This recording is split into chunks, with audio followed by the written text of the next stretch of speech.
Reka nongere nguhe ikaze.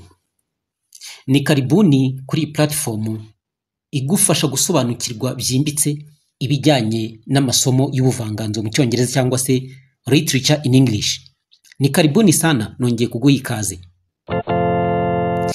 Muri kano kanya ikintu naguhitiyemo kongera kugusobanura byimbitse ku cyitwa European Literary Traditions.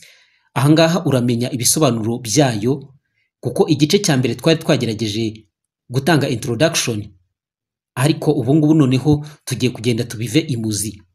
Wowe icyo usabwa nta kindi ni ukutuba iruhande, hanyuma ukatega amatwi yombi. Icare, fata agatebe maze wige. Niba wari ufite ikibazo cyo gusobanukirwa n'aya masomo, ubu noneho iruhutse, kuko turahari ku bwawe. Ndatekereza watangiye kumwenyura aho wicaye hose. Reka tubanze dusobanukirwe neza n'ibyo twita European Literary Traditions. Nabwiye ko dushobora no kuba dufite African Literary Traditions. Ntabwo ari dushobora, ahubwo nibyo. Hari na African Literary Traditions. Reka tubanze dusobanure European Literary Traditions, hanyuma noneho turaza kubwira ibihe byayiranze, abanditsi ndetse n'ibyo bagiye bavugaho. Ibi ngibi numara kubizingatiya neza, wamaze kubyibikaho, ntabwo ikizamini kizigira kiguhagarara imbere ngo wumve utangiye gutitira. Oya, ntabwo uzigera ufata ikaramu ngo utitire ubura ibyo wandika. Bya bibazo byo guhitamo cyangwa gusobanura, niba wagerageje kubana natwe guhera kuri iyi video uko tugiye kuyitangira n'igihe turi buyisoreze, ukaba wabashe kwihangana, hanyuma ugakurikirana content yose. Muri make baravuga ngo education isaba icyo twita determination n'icyo twita sacrifice. Aha rero ugomba kuba wiyemeje, kandi wiyemeje no gutanga ibitambo by'igihe cyawe. Ngayo nguko. Reka rero ndeke kukurondogorera nk'aba bakecuru baba bamaze imyaka 100, dore ko aribo bavuga amagambo ntarangire. Jyeweho ndacyari mutoya, reka ngerageze ibishoboka byose kugira ngo ngucire ku mayange, ariko noneho ntabwo ari ku mayange gusa ugenderaho, ko urajyana full package. Twagiye. European Literary Traditions ubundi bisobanura imirage cyangwa imigenzo y'ubuvanganzo bw'i Burayi. Turi muri Europe. Ni ukuvuga iki? Ni ukuvuga uburyo butandukanye abanyaburayi bandikagamo cyangwa bagatangamo ibitekerezo, ibihangano byabo n'inkuru z'ubuzima kuva kera kugeza n'ubu ngubu. Mu yandi magambo, European Literary Traditions ni imiyoborere, imyandikire n'imitekerereze yagiye iranga ubuvanganzo bwo ku mugabane w'Uburayi mu bihe bigiye bitandukanye. Reka turebe ibiranga iyi European Literary Traditions. Buri gihe rero cyagiye kirangwa n'ibintu byihariye. Hari igihe cya mbere twita Romanticism. Aha niho tugiye guhera. Muri Romanticism hagiye habaho gushyira imbere amarangamutima kamere n'ubwiza bw'ibya kera. Hakaza iyitwa Realism. Realism byari kugaragaza ukuri ku buzima bw'abantu nk'uko buri, nta gukabya, nta montage. Hakaza Modernism. Ibi ni ugushaka uburyo bushya bwo kugaragaza ibitekerezo, gusesengura ubwenge ndetse n'imitekerereze. Hakaza noneho Postmodernism.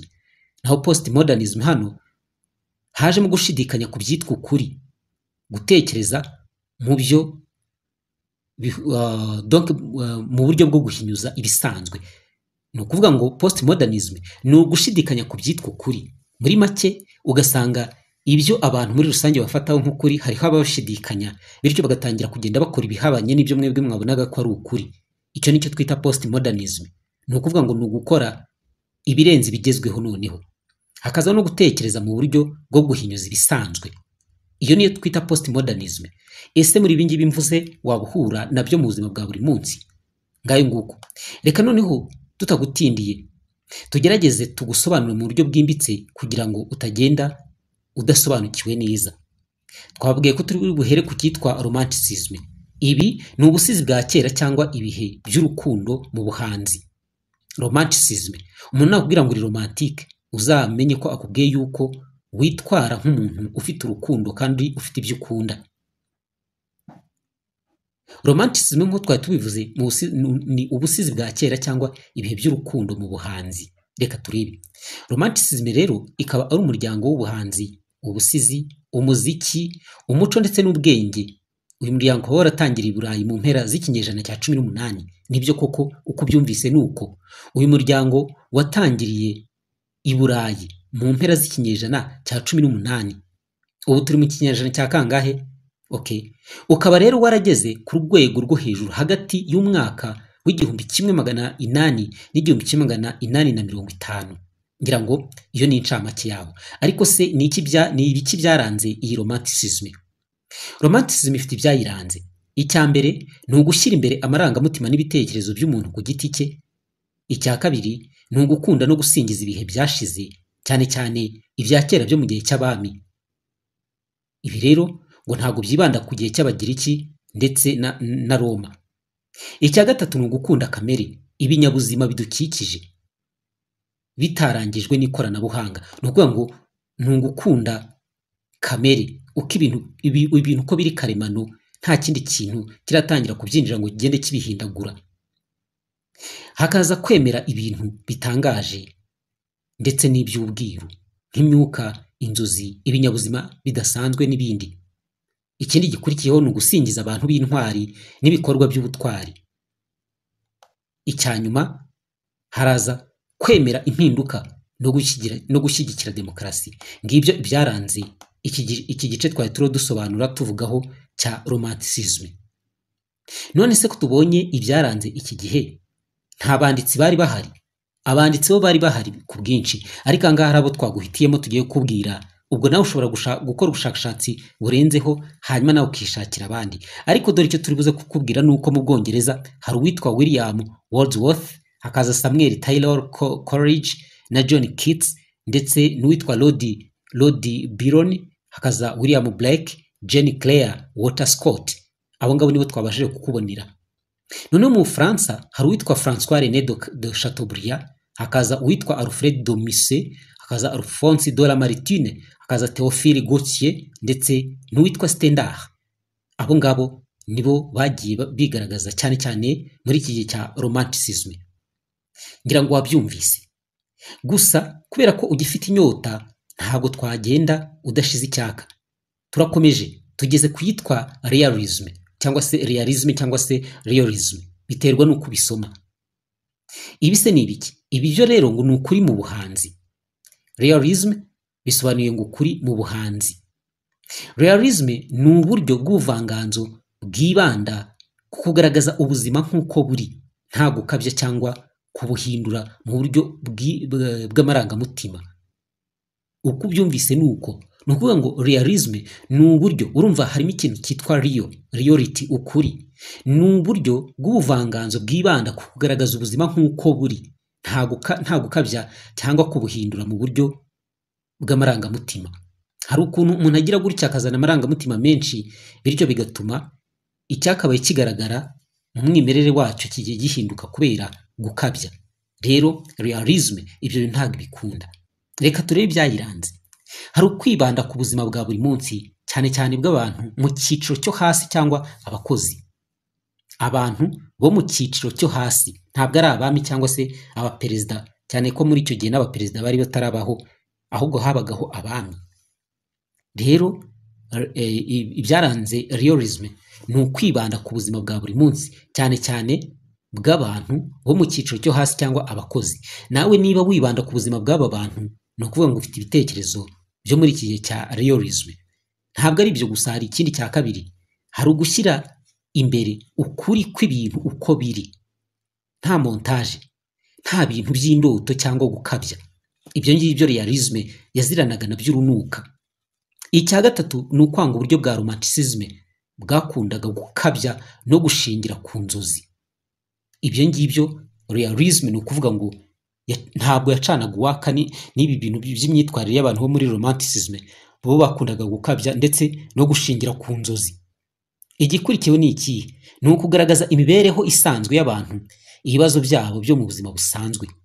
Hakaza icyanyuma muri sinema n'ikinamico, ahangaha bagaragazaga abantu bafite ibibazo by'imibanire n'imitekerereze bahanganye n'isi igenda ihinduka. None se ko tumaze kubona ibintu byarangaga iyi realism, abanditsi bo nabahe? Barahari, reka tubakubwire. Hari abanditsi bazwi mu gihe cya realism. Abangaba harimo uwitwa George Eliot, hakaza uwitwa Edith Wharton, Mark Twain, Henry James n'abandi benshi. Iki gihe rero ngo cyaje mu bihe by'impinduka za politike ndetse n'imibereho nk'impinduramatwara y'inganda, icyo twita revolution industrielle, aho ni mu rurimi rw'igifaransa. ngira ngo abize amateka ibi ngibi mwarabizingatiye cyane, ntabwo nakirirwa mbijyamo kugira ngo ntavaho nza gusobanya mukampu rw'amenyo nkaseba. Reka tujye tuvuga ibyo tuzi kandi dusobanukiwe. Gusa ibi nabyo wabikoreye ubushakashatsi kubimenya ni nko kurasa. Icya mbere burya ni ubushake. Reka tugende kuri modernisme hanyuma twumve ibyayo.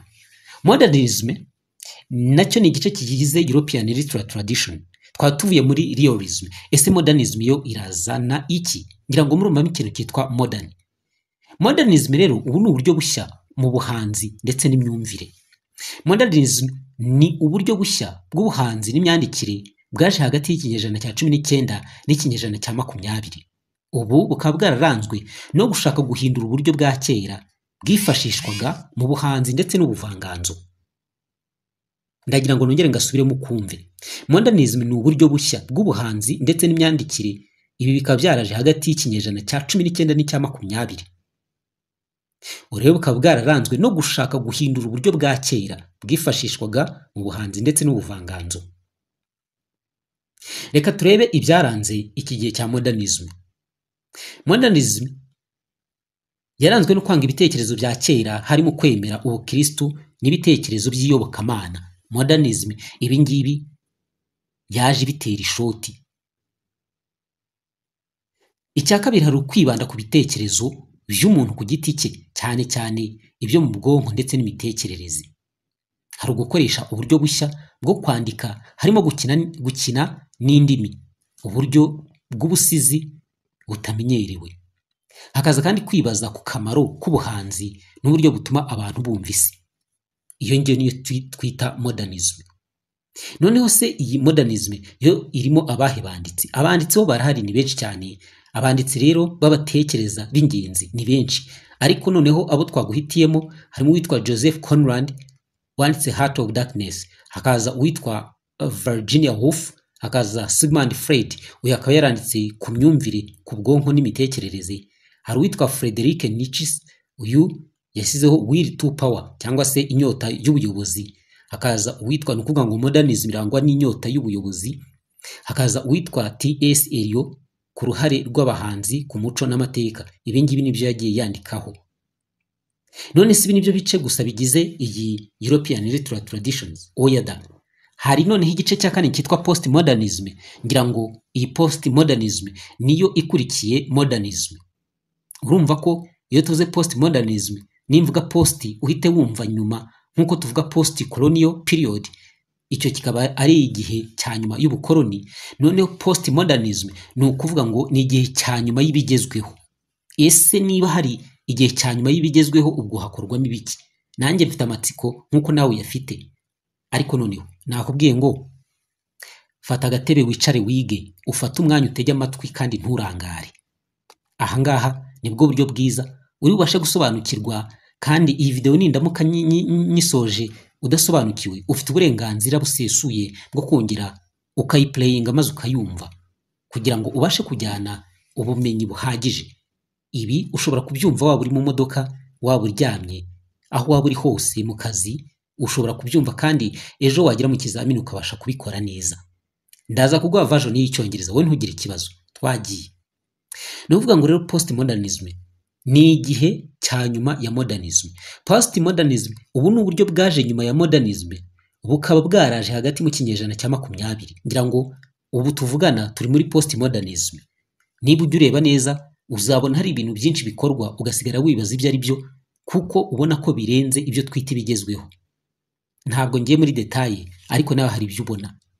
Reka turebe rero ubu buryo. Donc nukuvuga ngo donc ngo postmodern ni uburyo bwaje nyuma ya modernism, bukaba bwaraje hagati mu kinyejana cya 20.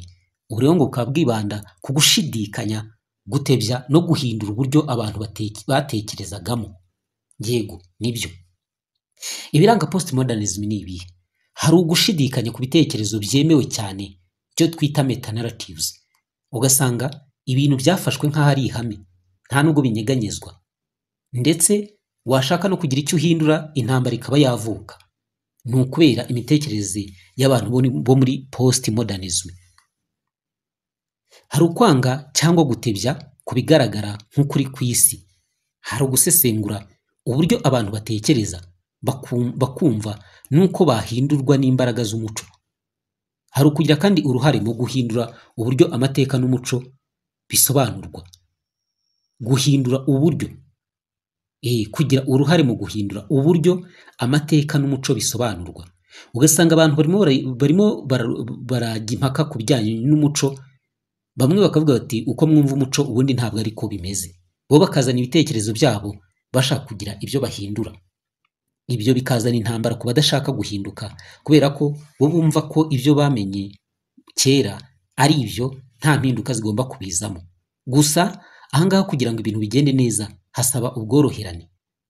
Reka turebe rero abatekereza b'ingenzi cyangwa se abanditsi. Hari uwitwa Martin Heidegger, hari uwitwa Jacques Derrida, uyu akaba yaranditse kuri deconstruction. Hakaza uwitwa Michel Foucault, hakaza uwitwa Jean-François Lyotard, hakaza Richard Rorty, hakaza uwitwa Jean Baudrillard, hakaza uwitwa Frederick Jameson. Aba rero nibo banditsi tubashije kubona hano muri post modernism, ariko harimo n'undi witwa Douglas Kellner. Reka rero nkubwire ko icyegeranyo twari twaguteguriye kuri European Literary Traditions mu by'ukuri na hangaha tugisoreje. Gusa ntago twakubuza ko wabura gukomeza nawe gushakisha kugira ngo ubashe kumva birenze ibyo twebwe tugusobanuriye ahangaha.